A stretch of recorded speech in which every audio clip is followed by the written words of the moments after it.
जेव्हा 2026 या वर्षाचा आपण विचार करू तेव्हा मित्रांनो तुम्हा सर्वांना एक आणखी खूप चांगली संधी मिळणार आहे। 2026 मध्ये अगदी ज्याचं स्वप्न भारतातला प्रत्येक तरुण किंवा तरुणी पाहत असते, भारतीय प्रशासकीय सेवेमध्ये सामील होण्याचं, भारतीय पोलीस दलामध्ये सामील होण्याचं, भारतीय परराष्ट्र सेवेमध्ये सामील होण्याचं। मित्रांनो या संदर्भात मला तुम्हाला आणखी एक आनंदाची बातमी या ठिकाणी सांगावीशी वाटते आणि ती म्हणजे आपली विद्यार्थिनी आदिती चौगुले जी सध्या इंडियन डिफेन्स अकाउंट सर्व्हिस मध्ये ऑलरेडी सेवेमध्ये होती, तिचं या 2024च्या UPSCच्या रिझल्ट्समध्ये ऑल इंडिया रँक 63 ने ती सिलेक्ट झालेली आहे आणि तिला आता इंडियन ऍडमिनिस्ट्रेटिव्ह सर्व्हिस मिळते। तुम्हाला या देशाचं नेतृत्व करण्याची संधी मिळणार आहे, या देशाच्या विकासाला एक दिशा देण्याची संधी मिळणार आहे। मित्रांनो आपल्या आजच्या टॉपिकचा विषय आहे की समाजशास्त्र विषयाची संपूर्ण तयारी या 1 वर्षामध्ये कशी करता येईल आणि मला मनाजोगते मार्क्स कसे मिळवता येतील। तेव्हा सुरुवात करूयात आपल्या या सेशनला।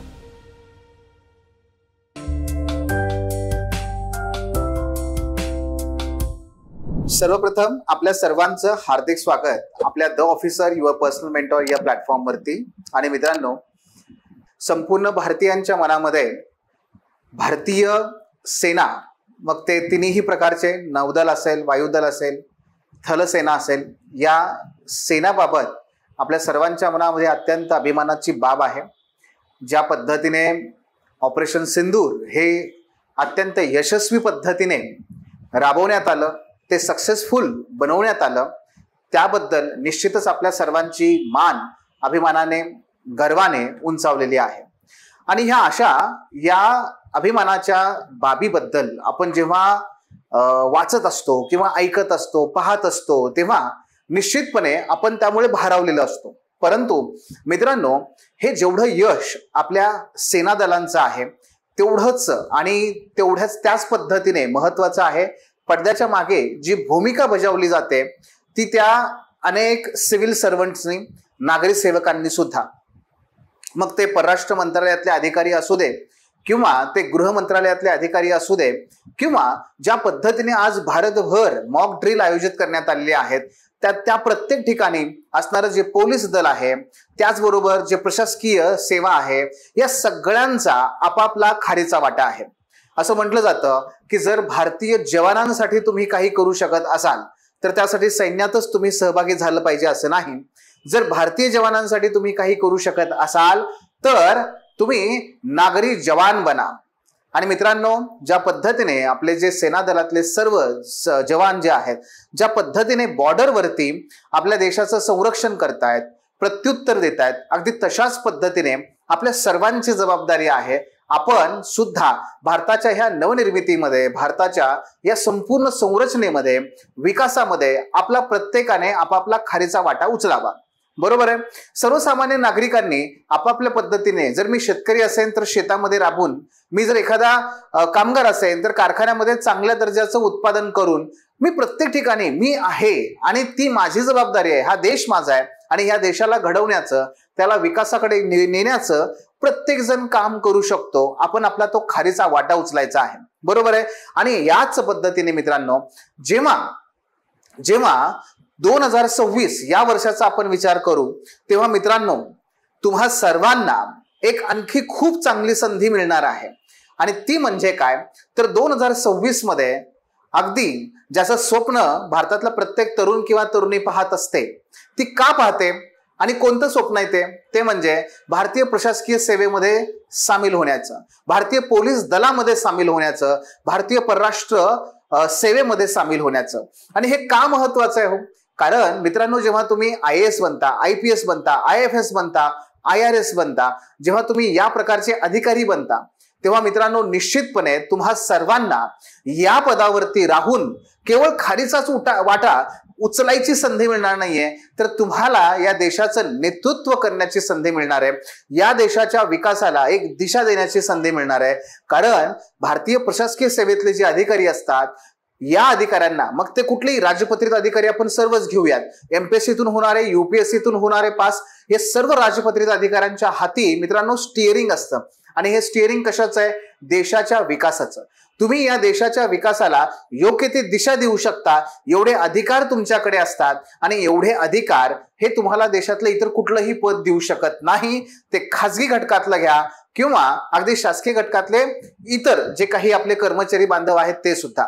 कारण तुम्ही नेतृत्व करणार आहात, तुम्ही दिशा देणार आहात, तुम्ही दिशा निर्देश देणार आहात, तुम्ही धोरण निर्मिती करणार आहात. आणि म्हणून मित्रांनो, या पूर्वसंध्येला, या संपूर्ण या घडामोडी ज्या घडतायत आपल्या देशामध्ये, या सगळ्या संदर्भात आपल्याला जेवढी अभिमानाची बाब आहे तेवढंच महत्वाची त्याकडे आपण एक संधी म्हणून सुद्धा पाहिलं पाहिजे. मित्रांनो, या संदर्भात मला तुम्हाला आणखी एक आनंदाची बातमी या ठिकाणी सांगावीशी वाटते आणि ती म्हणजे आपली विद्यार्थिनी आदिती चौगुले, जी सध्या इंडियन डिफेन्स अकाउंट सर्व्हिस मध्ये ऑलरेडी सेवेमध्ये होती. तिचं या 2024च्या UPSCच्या रिझल्ट्समध्ये ऑल इंडिया रँक 63 ने ती सिलेक्ट झालेली आहे आणि तिला आता इंडियन ऍडमिनिस्ट्रेटिव्ह सर्व्हिस मिळते.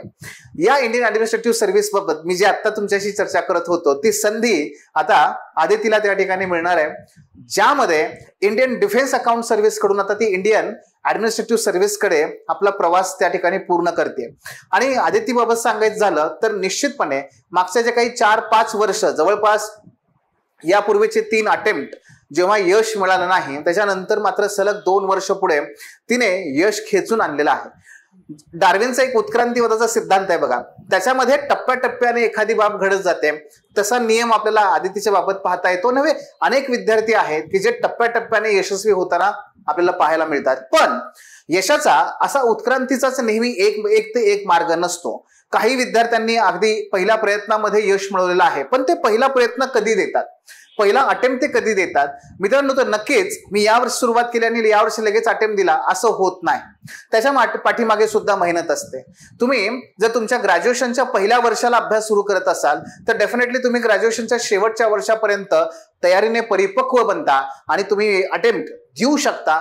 अगदी जेव्हा तुम्ही ॲपियर असता, म्हणजे ग्रॅज्युएशनच्या शेवटच्या वर्षी, तुम्ही परीक्षा देऊन लगेचच वयाच्या 21व्या वर्षी IAS होऊ शकता. मात्र प्रत्येक गोष्टीसाठी लागते ती मेहनत, योग्य मार्गदर्शन आणि सातत्य. मित्रांनो, या गोष्टी जर असतील आपल्याकडे तर डेफिनेटली आपण यश मिळवू शकतो. आणि आज मित्रांनो, याच संदर्भात मला सांगायला आवडेल तुम्हाला की आदितीच्या या यशामध्ये जे सगळ्यात महत्वाची भूमिका आहे ती म्हणजे ऑप्शनलची. आपल्या 2019च्या बॅचची ती विद्यार्थिनी आणि तिने ऑप्शनलच्या बळावरती आज इतक्या चांगली रँक, 63वी रँक तिने त्या ठिकाणी मिळवलेली आहे. मित्रांनो, आपल्या सर्वांना सुद्धा आदितीप्रमाणेच यश मिळावं यासाठी सोशलॉजी ऑप्शनल हा सगळ्यात बेस्ट आहे, सगळ्यात सेफेस्ट आहे. तो का आहे हे आता खरं तर सांगण्याची गरज नाहीये. अनेक विद्यार्थ्यांनी याच्यामध्ये यश मिळवून आपल्या समोर ते सिद्ध सुद्धा केलेलं आहे. पण आता आपल्याला करायचंय काय की हा सोशलॉजी ऑप्शनल मी घेतल्यानंतर पुढच्या वर्षी म्हणजे 2026 मध्ये मला मेन्स द्यायची आहे. आणि ही जी मेन्स आहे तर ती मेन्स देताना मला या ऑप्शनल मध्ये खूप चांगले मार्क्स मिळणं गरजेचं आहे, अपेक्षित आहे. तर ते कसे मिळवता येतील आपण त्याची त्या ठिकाणी चर्चा करूया. मित्रांनो, आपल्या आजच्या टॉपिकचा विषय आहे की समाजशास्त्र विषयाची संपूर्ण तयारी या 1 वर्षामध्ये कशी करता येईल आणि मला मनाजोगते मार्क्स कसे मिळवता येतील. तेव्हा सुरुवात करूयात आपल्या ह्या सेशनला. मित्रांनो, जर आपण त्याकडे वळायचं असेल तर थोडंसं आपण रिव्हर्स प्लॅनिंग करूयात बरं का. म्हणजे या वर्षीप्रमाणे जर आपली पुढची मेन्स असेल, UPSCचा आपण अगोदर विचार करूया, तर त्याच्यामध्ये बघा पुढच्या ऑगस्ट 2026 मध्ये आपली मुख्य परीक्षा असेल बरं का. मुख्य परीक्षा ऑगस्टच्या एंडला असेल ती. त्याच्यानंतर पूर्व परीक्षा असेल. पूर्व परीक्षा कधी असते? साधारणपणे मे महिन्यामध्ये, मे 2025 मध्ये आपली पूर्व परीक्षा असेल. ठीक आहे. म्हणजे जर लक्षात घेतलं तुम्ही तर मे महिन्यानंतर ऑगस्ट पर्यंत, मे संपला इथे, जून, जुलै, ऑगस्ट, हार्डली तुम्हाला इथे 3 महिन्यांचा वेळ मिळतो. किती महिने? 3 महिन्यांचा वेळ या ठिकाणी मिळतो. आता 3 महिन्यामध्ये मुख्य परीक्षेची तयारी करता येते का? बिलकुल नाही. म्हणजे नाहीच करतायत. म्हणजे रिव्हिजन करता येते, अभ्यास नाही करता येत. अभ्यासानंतर रिव्हिजन स्टार्ट होते. त्यामुळे तुम्हाला इथे फक्त करावी लागेल रिव्हिजन रिव्हिजन रिव्हिजन. ओके, हा झाला पहिला मुद्दा. आणि मग अशा वेळेस आपला अभ्यास त्याच्या अगोदरच संपला पाहिजे. कुठला? मुख्य परीक्षेचा. पण मुख्य परीक्षेचा अभ्यास पूर्वच्या अगोदर संपला पाहिजे म्हणजे कुठल्या महिन्यापर्यंत संपला पाहिजे? थांबा सांगतो तेही.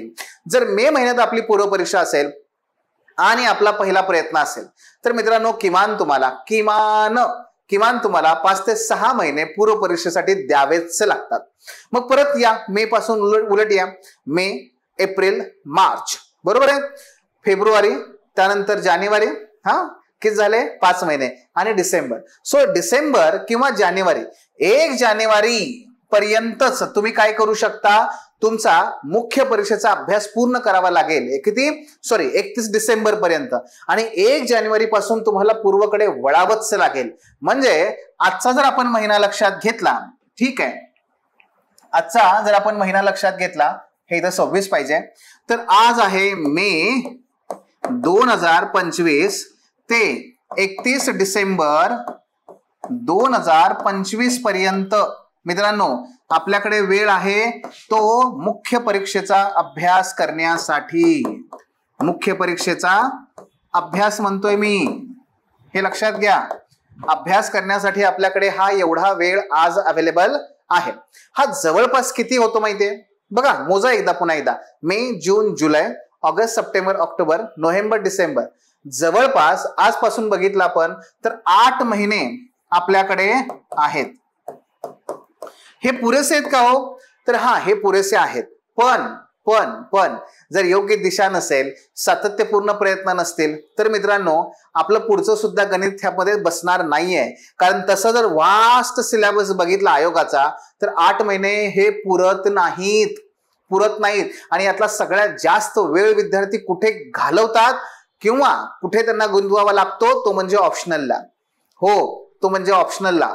बऱ्याच विद्यार्थ्यांचा ऑप्शनल अगदी पुढच्या त्या पूर्व परीक्षा तर जवळ आले आणि अजून यांचा ऑप्शनल चालू आहे, अशी अवस्था असते. अशा अवस्थेमध्ये मित्रांनो आपल्याला याचा उपयोग होणार नाही. म्हणून मी म्हणलं तुम्हाला ऑप्शनल असा निवडा की जो कमीत कमी वेळ घेईल. कशासाठी? तयारीसाठी सुद्धा आणि रिव्हिजनसाठी सुद्धा. पुन्हा लक्षात घ्या, ऑप्शनल असाच निवडला पाहिजे की जो तयारीसाठी कमी वेळ घेईल आणि रिव्हिजनसाठी सुद्धा कमी वेळ घेईल. तरच आपली गंगा त्या ठिकाणी काय होणार आहे? नैया पार होणार आहे आणि तुम्हाला निश्चितपणे पहिल्या प्रयत्नात यश मिळणार आहे. बरं का? आता हे इथपर्यंत कळतंय, समजते आपल्याला. 8 महिने माझ्या हातामध्ये आहेत. त्यातही इफेक्टिव्हली आपण जर लक्षात घेतलं तर खरं तर 7 महिनेच पकडायचे आहेत. का? कारण आपल्याला एखादा महिना कुठे ना कुठेतरी आजारी पडलो, एखादा सण असतो, काहीतरी गोष्टी असतात.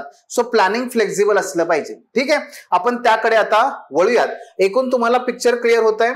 मी थोडंसं आणखी काय करतो? डीप डाईव्ह करतो. उपलब्ध वेळ आता कशासाठी? हा तर मी तुम्हाला सांगितलाच. एकूण तुमच्या तयारीमधला किती वेळ तो आज तुमच्याकडे उपलब्ध आहे, तर तो केवळ 8 महिने. 1 महिना फ्लेक्झिबल सोडला तर 7 महिने.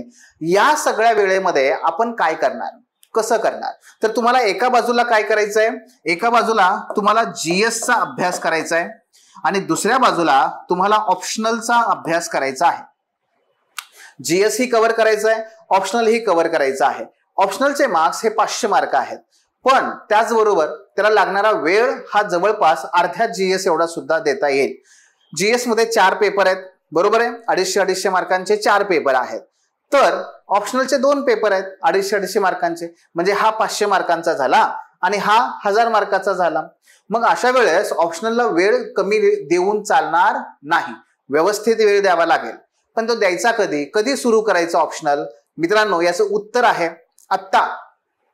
कारण ऑप्शनल हा आत्ता सुरू केला तर आणि तरच तुम्हाला त्याच्यावरती काय होणार आहे? कमांड मिळवता येणार आहे. मी तुम्हाला याचे गंमत सांगतो कशी असते बघा. मुलं काय करतात माहितीये का?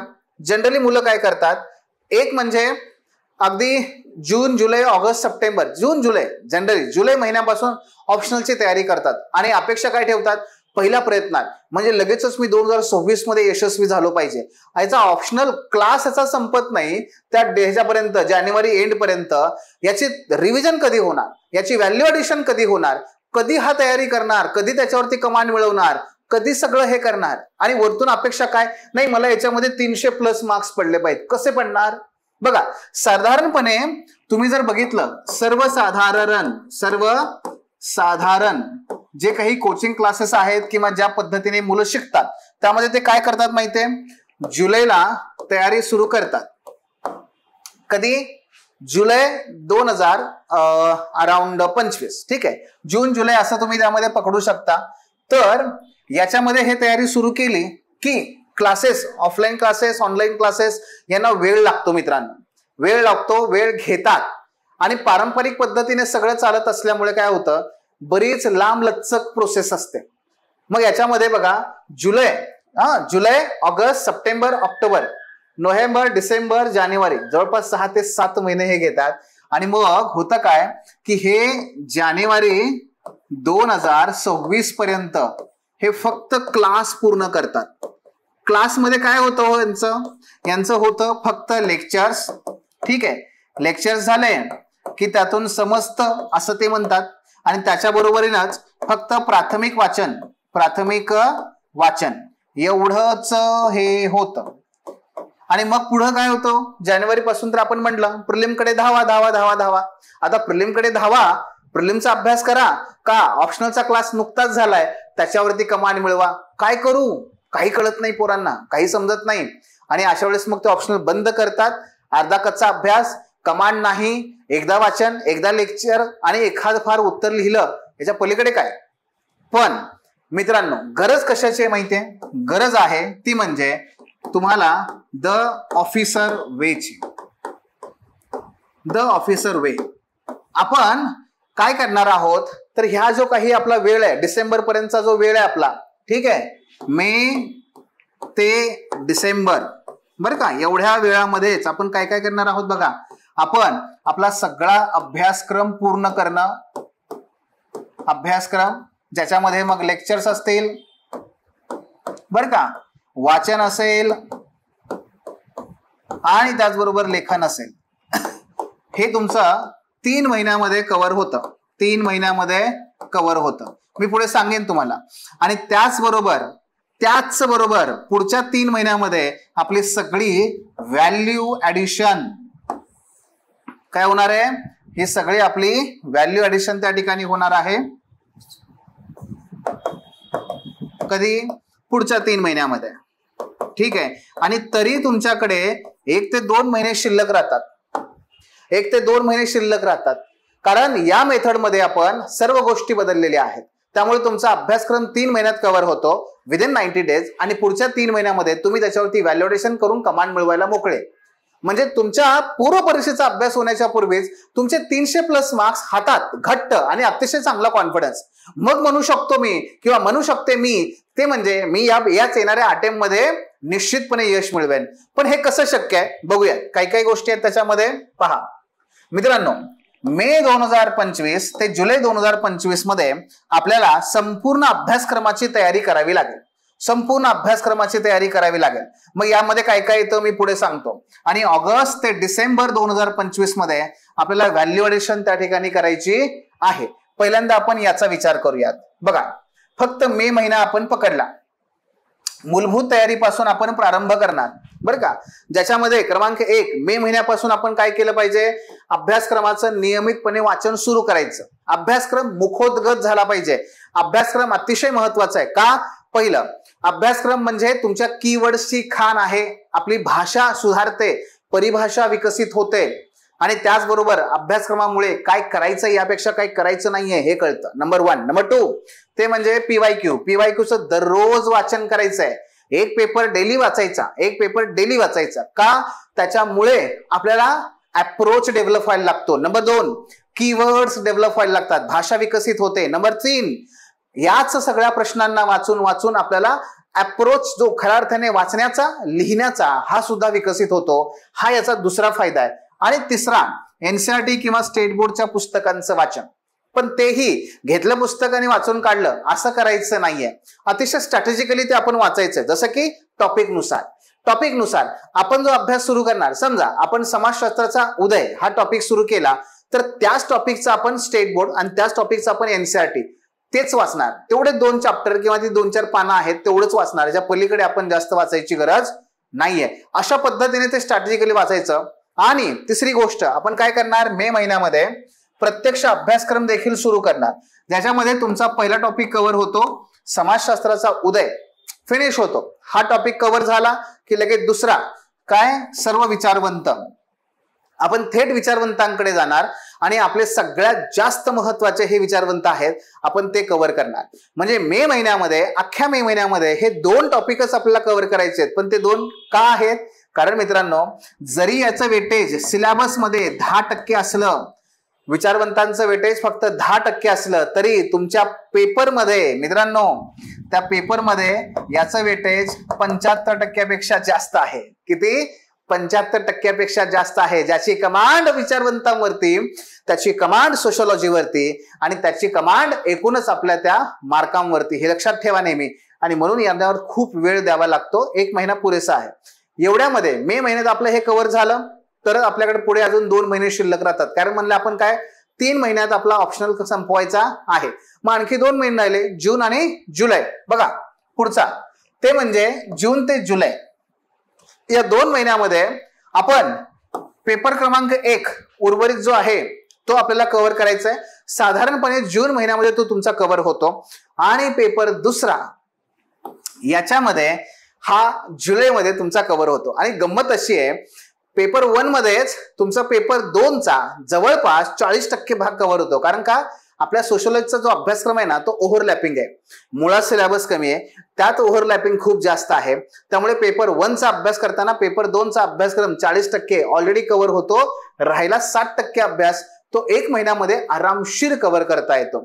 या पद्धतीने मित्रांनो 3 महिन्यात आपल्याला आपला ऑप्शनल कव्हर करता येतो आणि तो केलेला आहे. आमच्या अनेक विद्यार्थ्यांनी केलेला आहे. त्यांनी अतिशय समर्थपणे या विषयाचा अभ्यासक्रम पूर्ण करून व्हॅल्यू एडिशन कडे घोडदौड सुद्धा केलेली आहे. आता पुढे मग काय करायचंय, ऑगस्ट ते डिसेंबर हा जो आपल्याकडे वेळ आहे, ऑगस्ट, सप्टेंबर, ऑक्टोबर, नोव्हेंबर आणि डिसेंबर, हे जवळपास 5 महिने आहेत आपल्याला, बरोबर ना. पण तरी सुद्धा मी काय म्हणलं तुम्हाला, 1 महिना आपण सोडायचा असतो. पण ठीक आहे, या महिन्यामध्ये मग काय करायचंय, व्हॅल्यू एडिशन. व्हॅल्यू एडिशन कुठून करायचे हो, तर जे काही एक्स्ट्रा बुक्स असतात बघा, आता आपण पहिल्या 3 महिन्यामध्ये काही पुस्तकांचं वाचन करणारच आहोत. पण व्हॅल्यू एडिशनच्या काळामध्ये मी तुम्हाला प्रत्येक टॉपिक नंतर काही पुस्तकं सांगेन की या पुस्तकातून हे वाचायचं. ते ऑलरेडी दिलेलंच असतं खरं तर ऍपवरती, पण मी दिलेलं आहे तुम्हाला. मग त्या कुठल्या पुस्तकातून काय वाचायचंय, कुठला चॅप्टर वाचायचा आहे, कुठल्या पेज पासून कुठलं वाचायचंय, हे तुम्हाला सगळं सांगितलेलं असेल. तुम्ही काय करायचंय, व्हॅल्यू एडिशन मध्ये ते वाचायचं आहे. हे पहिलं. दुसरं, जर तुम्हाला इंटरनेटचा वापर करायचा असेल तर तो तुम्ही दुसरा या व्हॅल्यू एडिशनच्या काळात करा. अनेक चांगल्या वेबसाईट आहेत, तिथून वापरा. मराठीमध्ये सुद्धा खूप चांगल्या वेबसाईट्स आहेत, त्या सुद्धा तुम्ही फॉलो करू शकता. पण हे कधी करायचं, व्हॅल्यू एडिशन मध्ये पहिल्या 3 महिन्यामध्ये बेसिक्स, पहिल्या 3 महिन्यामध्ये बेसिक्स. व्हॅल्यू एडिशन कधी, ऑगस्ट ते डिसेंबर मध्ये, हे लक्षात घ्या. आणि त्याचबरोबर हँडआउट्स, आणखी एक्स्ट्रा इन्फॉर्मेशन, आणखी एक्स्ट्रा अनालिसिस, आणखी एक्स्ट्रा त्या ठिकाणी व्हॅल्यू एडिशन. मी तुम्हाला प्रत्येक टॉपिक नंतर काही आर्टिकल्स वाचायला देईन, ते वाचा. ते वाचून त्यातला काही पॉइंट्स तुमच्या ह्या नोट्स मध्ये ऍड करा.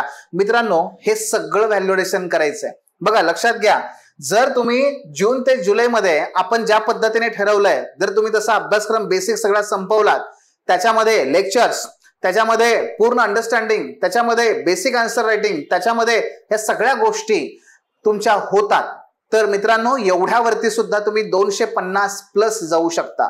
पण जर तुम्हाला 300च्या पुढे जायचं असेल तर व्हॅल्यू एडिशन साठी हा वेळ द्यावा लागेल.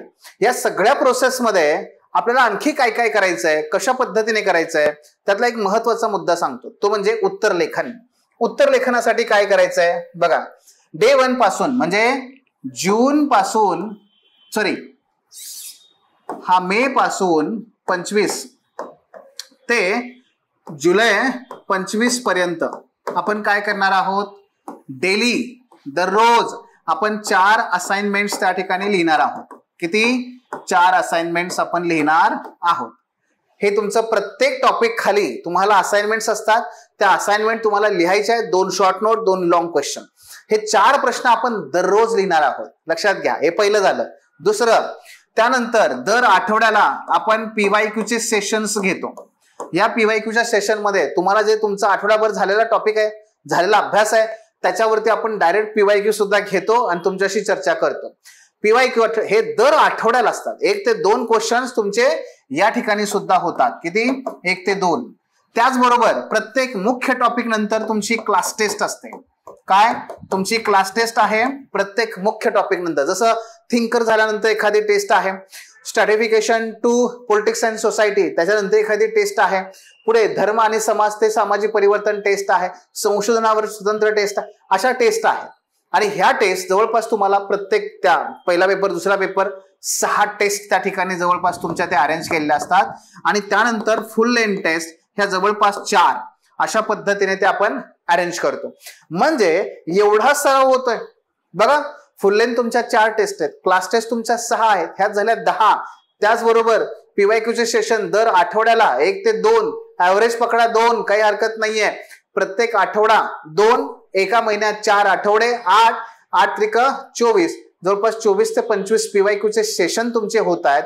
आणि प्लस दररोज तुमचे 4 आहेत. या पद्धतीने तुम्ही जर गेलात तर मित्रांनो 9 चौक 36 360 क्वेश्चन किमान तुम्ही लिहिणारच आहात. माझ्याकडून तुम्हाला 650 प्रश्न उपलब्ध असतात. मित्रांनो ह्या सगळ्यामधून तुमचं 3 महिन्यामध्येच लिहिण्याची पूर्ण भीती दूर होऊन जाते, लिहिण्याचा आत्मविश्वास उंचावतो आणि अतिशय तावून सुलाखून तुम्ही पुढच्या व्हॅल्युएशनच्या स्टेजला निघून जाता. कळलं? हे तुम्हाला करायचंय. आणि म्हणून हे कधी आहे बघा, मे ते जुलैमध्ये. आता पुढे काय करणार आपण उत्तर लेखनामध्ये? आणखी उत्तर लेखनामधला जर पुढचा भाग बघितला तर तो कधी सुरू होतो? तुमचा व्हॅल्यू ॲडिशनचा टप्पा येतो ना, त्याच्यामध्ये व्हॅल्यू ॲडिशन, त्याच्यामध्ये तुम्ही ऑगस्ट ते डिसेंबर 25 यामध्ये सुद्धा कंटिन्युअसली तुम्ही काय करू शकता?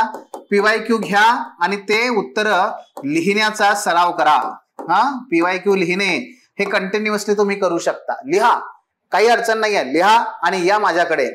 त्या पद्धतीने तुम्हाला काय होईल? कंटिन्युअस पीवायक्यूचा त्या ठिकाणी लिहून होतील. मित्रांनो जवळपास 4 महिन्यातला 1 महिना काढा, 90 दिवस घ्या, 3 महिन्याचे 90 दिवसामध्ये तुम्ही किमान 90 ते 100 पीवायक्यू, अंदर 2-2 लिहिलात 180 पीवायक्यू तुमचे लिहून होतात. अहो अख्खा पेपर सगळा आतापर्यंतचा लिहून होतो. एवढं लिखाण करणार आहात तुम्ही. हे झालं पहिलं. कळतं? समजतंय तुम्हाला? त्यामुळे बघा अराउंड तुम्ही ना त्या डिसेंबर पर्यंतच उत्तर लेखनामध्ये मुळे तुमचा प्रचंड कॉन्फिडन्स वाढलेला आहे, तुमचा प्रचंड त्या विषयावरती होल्ड आलेला असतो.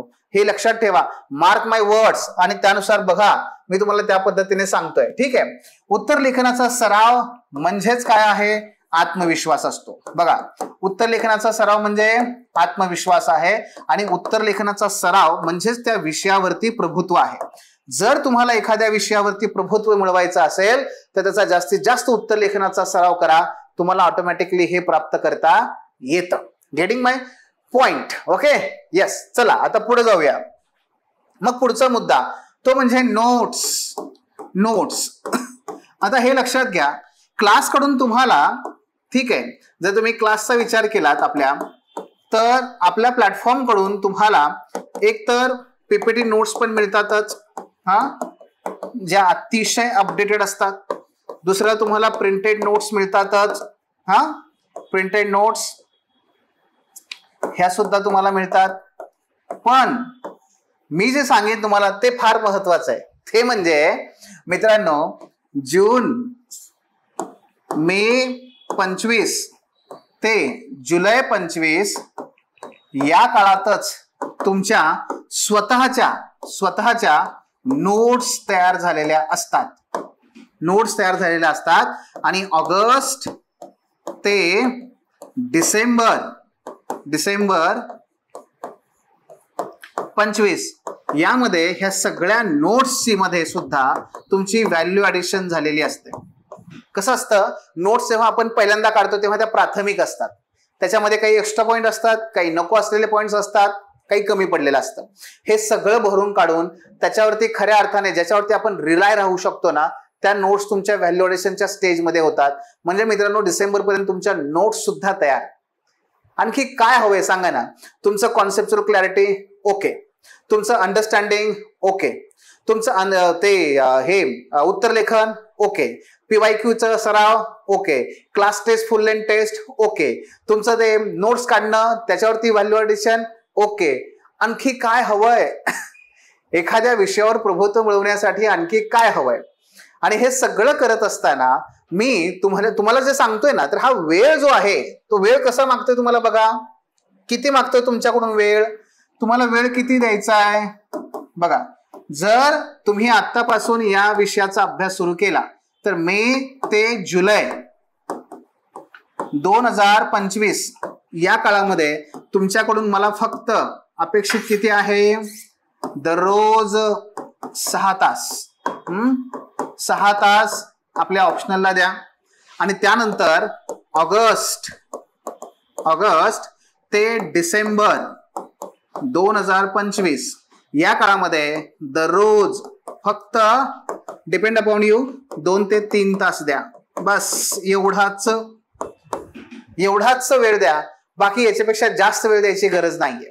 आणि जे माझे सहकारी किंवा जे माझे विद्यार्थी त्या ठिकाणी अभ्यास करता करता जे जॉब करतायत किंवा जॉब करता करता अभ्यास करतायत, तुमच्यासाठी मित्रांनो हे मी फक्त दोन्हीकडे सेम करेन. इथे दररोज 4 तास द्या, इथे दररोज 4 तास द्या. इथून पुढे 4 तास कंटिन्यू ठेवा. तुम्हाला सोशिओलॉजीमध्ये तुमचं जे ड्रीम आहे 300+ ते तुम्हाला मिळतात. मित्रांनो लक्षात घ्या, हे शक्य आहे कारण आपण पारंपरिक पद्धतीने न जाता आपण फार वेगळ्या पद्धतीने ह्या सगळ्या गोष्टी करणार आहोत म्हणून. आणि म्हणूनच लक्षात घ्या, जे विद्यार्थी जून पासून करू रे अजून बराच वेळ आहे, करू रे अजून भरपूर टाइम आहे असं जे म्हणतात ना, त्यांचा 26 कधीच नाहीये. हे लक्षात घ्या. त्यांचा आहे तो 27. त्यांनी 27चाच विचार करावा. कारण जे विद्यार्थी ऑप्शनलची तयारी जुलै पासून करायला लागले की त्यांना ते फार चॅलेंजिंग होतं. कारण का, एका बाजूला तुमचा जीएस आहे, दुसऱ्या बाजूला तुमचा ऑप्शनल आहे. पण मी जे तुम्हाला सांगतोय, तुमचा जीएस सुरू होण्याच्या अगोदर म्हणजे जुलैला तुमचा जीएस सुरू होण्याच्या अगोदर ऑप्शनल कव्हर करून ठेवा. मित्रांनो तुम्हाला सर्वात मोठा ऍडव्हान्टेज तो असेल. त्या रेसिंग कार असतात बघा, कार रेस वगैरे असतात ना, त्याच्यामध्ये एक शब्द आहे पोल पोझिशन, म्हणजे सर्वात समोर असलेल्या कार. ती जागा तुम्हाला मिळेल, तुम्ही सगळ्यात पुढे असाल. आणि अत्यंत आत्मविश्वासाने जीएस कडे सुद्धा तेवढं लक्ष द्याल. जेव्हा इतर विद्यार्थी जीएस ची तयारी सुरू करतील तेव्हा तुमचं ऑप्शनल तयार असेल. हे लक्षात घ्या, ऑप्शनलची तुमची व्हॅल्यू एडिशन तयार झालेली असेल. त्या पोरांना जे जून जुलै पासून अभ्यास सुरू करतील ना ऑप्शनलचा, त्यांना दुहेरी आव्हान असतं. एका बाजूला जीएस करायचं आहे, दुसऱ्या बाजूला ऑप्शनल करायचं आहे. तुम्हाला आता फक्त आणि फक्त ऑप्शनल करायचं आहे. ऑप्शनलवर कमांड मिळवून ठेवा आणि जुलै पासून तुम्ही तुमचा जीएस स्टार्ट करा. काही हरकत नाहीये मित्रांनो. अतिशय आत्मविश्वास आणि अतिशय चांगल्या पद्धतीने तुम्ही पुढे जाल, यात काहीही तिळमात्र शंका नाही. आणि त्यामुळे त्या पद्धतीने जर गेलो आपण तर डेफिनेटली आपल्याला यश हे आपलंच आहे. मित्रांनो हा सिलेबस आहे आपला. तुम्ही सर्वांनी आता सिलेबस पाहिला असेल. हे आपल्या पहिल्या पेपरमध्ये 10 टॉपिक आहेत. यातलेच टॉपिक जसं की राजकीय व्यवस्था, धर्म व समाज, नातेदारी, आधुनिक समाजामधील सामाजिक बदल आणि कार्य आणि आर्थिक जीवन, हे टॉपिक आपल्याला आहे तसे पेपर 2 ला पण येतात. म्हणून म्हणलं मगाशी पेपर 1 झाला की पेपर 2 चा पण 40% भाग कव्हर होतो. आपल्याला तो तसा करायचाच आहे. त्यानंतर हा आहे पेपर 2. याच्यामध्ये जवळपास 14 टॉपिक येतात. जसं की त्यातले फॉर एक्झाम्पल मगाशी म्हटल्याप्रमाणे भारतामधील नातेदारी व्यवस्था असेल, धर्म व समाज असेल, हे बघा राजकारण हे राजकीय व्यवस्था व समाज असेल, आणि मगाशी आर्थिक जीवन आहे ना तसा हा औद्योगिकरण असेल. त्याचबरोबर जे परिवर्तन आहे, परिवर्तन, या परिवर्तनाचा विचार केला तर हा टॉपिक हा सुद्धा तुमचा पेपर 1 मध्ये कव्हर होतो. आणि या पद्धतीने दोन्ही पेपर्स हे एकमेकांना पूरक आहेत. पेपर 1 मधले बरेच थिंकर्स आपल्याला इकडे उपयोगाला येतात, नवे वापरायचे आहेत. आणि पेपर 2 मधले पेपर 1 मध्ये सुद्धा आपल्याला प्रश्न विचारले जातात, तेही आपल्याला उपयोगाला ठरतात.